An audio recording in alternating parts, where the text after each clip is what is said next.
حضور نے ارشاد فرمایا اے عمر اگر مجھے لوگوں کے سست ہو جانے کا ڈر نہ ہو تو میں تمہیں یہ بات کہوں کہ اس خبر کو جا کے گلی بازاروں میں بتا دو اور 4 اشخاص کی جنت کی گواہی دے دو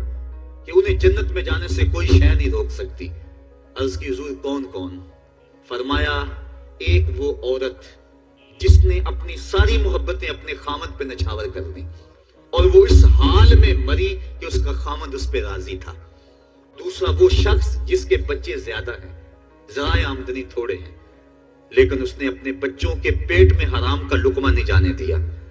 تیسرا حضور نے فرمایا وہ شخص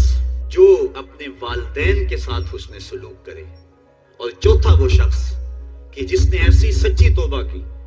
کہ گناہوں کی طرف پلٹنا اس کے لیے اتنا مشکل تھا جس طرح جانور کے تھن سے نکلا ہوا دودھ واپس نہیں جا سکتا،